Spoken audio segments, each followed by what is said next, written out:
सिखाना है, क्या हम अपना उद्धार खो सकते हैं? Can we lose our salvation? Crystal clear answer is big yes. लिखा है no if no but only yes. मेरा स्टेटमेंट से आप कितने प्रतिशत प्रचारक सहमत होंगे मुझे नहीं पता है, लेकिन मेरा दावा है आज का ये टीचिंग सुनने के बाद आपको सहमत होना ही पड़ेगा।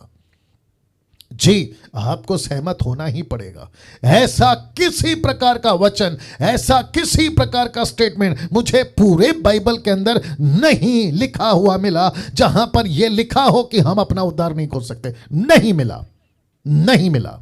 अगर किसी को कहना है, किसी को दिक्कत है, तो सबसे पहले मेरे ऊपर, मेरे विषय पे बात करने से पहले आपको यह जांचना होगा, यह खंगालना होगा, डिग करना होगा कि बाइबल के अंदर किसने कब कहा कि हम अपना उद्धार नहीं खोज सकते। तो जो चीज को नहीं लिखा है उसकी डॉक्ट्रिन नहीं बनती, जो चीज को नहीं लिखा है उसका सिद्धांत नहीं बनता, जो चीज को नहीं लिखा है उसके ऊपर बहस नहीं होती, जो चीज नहीं लिखा है उसके ऊपर डिबेट नहीं होते, जो चीज नहीं लिखा है उसके ऊपर मुद्दे नहीं खड़े होते, तो फिर बात ही खत्म हो गई।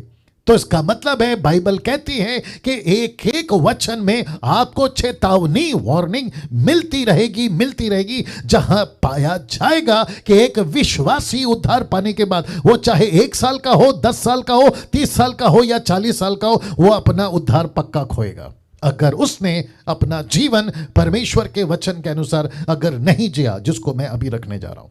तो सबसे पहले यह पॉइंट क्लियर हो गई कि एक विश्वासी उद्धार खो सकता है, सीधी बात है, खो सकता है, लेकिन कुछ बातें आपको समझना होगा, और जिसको मैंने सेक्शन वाइज या फिर पॉइंट वाइज आपके बीच में रखा है, और मैं चाहता हूं आप लोग उसको बड़े ध्यान। आपको 3 बातों को समझना होगा।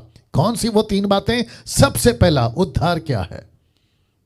अगर आप कहते हो ना, यूट्यूब वालों से भी बात कर रहा हूं, अगर आप कहते हो ना कि एक व्यक्ति उद्धार नहीं खोज सकता, तो आपके बीच में यह कह दिया हो कि यस, वो अपना उद्धार खोज सकता है, लेकिन उसको समझाने के लिए और आपको समझने के लिए ये 3 बातों से गुजरना होगा। तो सबसे पहला, उद्धार क्या है, व्हाट इज सैल्वेशन, ये समझना होगा। दूसरा, उद्धार देने वाला वो कौन है, ये समझना होगा। और तीसरा है, उद्धार पाने वाला कौन है।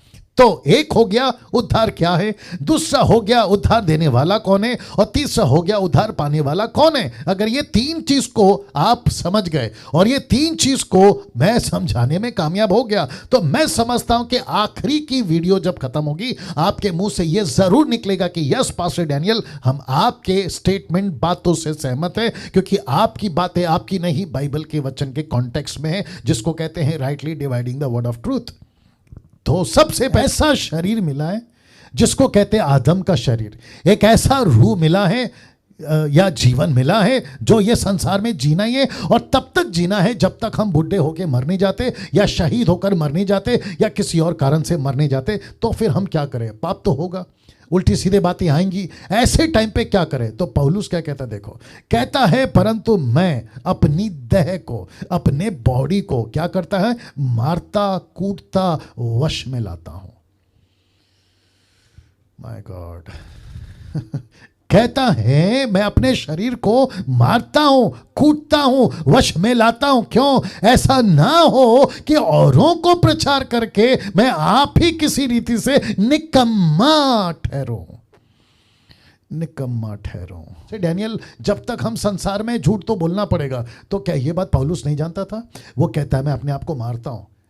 कैसा प्रचार था और क्या प्रचार कर दिया, कैसी क्रिश्चियनिटी थी और क्या क्रिश्चियनिटी बदल दी, क्या बाइबल कहती है और क्या प्रचार कर दिया। ऐसे 90% लोगों ने मसीह की देह को खराब कर दिया अपनी गलत शिक्षाओं के चलते, लेकिन पौलुस जैसी शिक्षाएं नहीं आ रही है, जहां पे कहता है मैं खुद को मारता हूं, मैं खुद को कूटता हूं, मैं उसको काबू में करता हूं, मैं उसको वश में लाता हूं। लास्ट का लाइन है ना, इसको दिमाग में रखना। मेरा दारू पीने का इच्छा होता है, मैं विश्वासी बन गया, खुद को मारो। मेरे को नशा करने का इच्छा होता है, मैं विश्वासी बन गया, खुद को मारो। मुझे पाप करने का मन करता है, खुद को मारो। मुझे व्यभिचार करने का मन करता है, खुद को मारो। मैं रात में जब अकेला होता हूं, अपने बेड पे लैपटॉप के साथ, टैब के साथ, फोन के साथ में, खुद को मारो। पौलुस कहता है मैं खुद को मारता था। Can you believe this? मैं खुद को कूटता, मारता और खुद को वश में लाता था। क्यों? ताकि मैं निकम्मा ना ठहरूं। मैं निकम्मा नहीं ठहरना चाहता।